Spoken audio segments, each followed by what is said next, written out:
کیا آپ تصور کر سکتے ہیں ایک چھوٹی سی قوم جو ہر لحاظ سے اپنے سے کئی گنا بڑی اور طاقتور سلطنت کے سامنے کھڑی ہو، اور نہ صرف کھڑی ہو بلکہ اس سے 3 بار شکست بھی دے؟ پہلی عالمی جنگ کے تاریخ میں ایسی کئی کہانیاں دفن ہیں جو گمنام رہ گئیں، لیکن آج ہم آپ کو ایک ایسی ہی ناقابل یقین فتح کی داستان سنانے جا رہے ہیں جس نے دنیا کو حیران کر دیا۔ یہ کہانی ہے سربیا کی، جس نے 1914 میں آسٹریا ہنگری کی عظیم الشان فوج کو ناکوں چنے چبوا دیے۔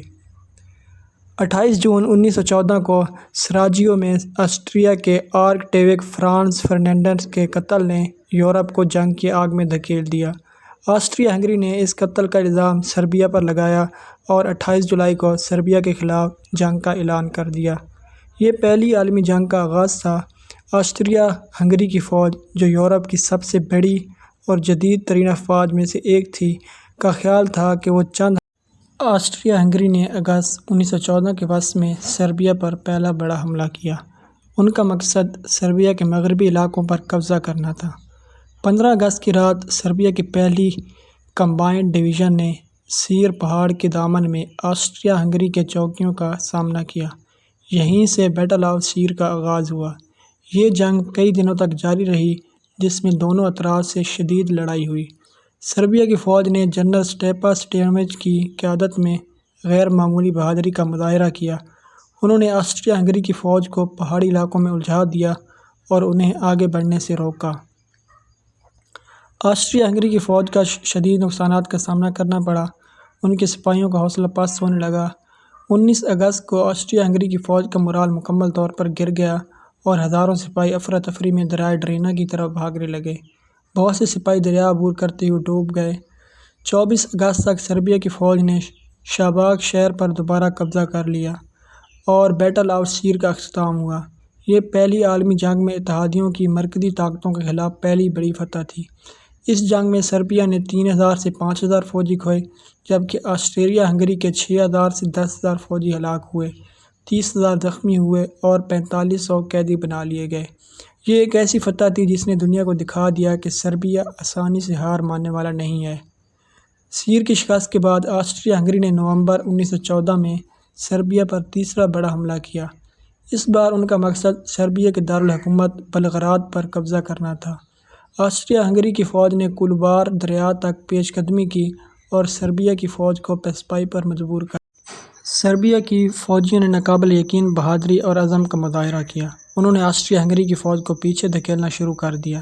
8 دسمبر تک سربیا نے والیو اور اویزتے کی اہم شہروں پر دوبارہ قبضہ کر لیا۔ آسٹریا ہنگری کی فوج بلغراد کی طرف پسپا ہونے لگی۔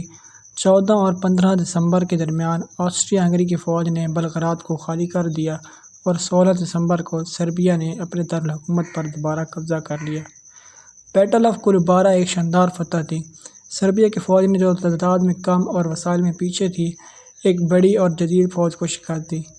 اس جنگ میں سربیا کے 22,000 فوجی ہلاک ہوئے، 91,000 زخمی ہوئے اور 1,90,000 لاپتہ یا قیدی بنے، جبکہ آسٹریا ہنگری نے 30,000 فوجی ہلاک ہوئے، 1,73,000 زخمی ہوئے اور 70,000 قیدی بنے۔ یہ فتح آسٹریا ہنگری کے لیے ایک بڑی شرمندگی تھی، جس نے سال کے آخر تک سربیا پر قبضہ کرنے کی امید کی تھی۔ سربیا کی یہ فتوحات صرف فوجی کامیابیاں نہیں تھیں، بلکہ انہوں نے پہلی عالمی جنگ کے ابتدائی مراحل میں ایک اہم نفسیاتی اثر ڈالا۔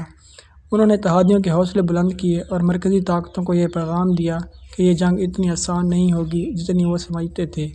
سربیا کی بہادری اور قربانی نے دنیا کو متاثر کیا۔ یہ فتوحات سربیا کی قومی شناخت کا حصہ بن گئیں اور آج بھی ان کی بہادری کی داستانیں سنائی جاتی ہیں۔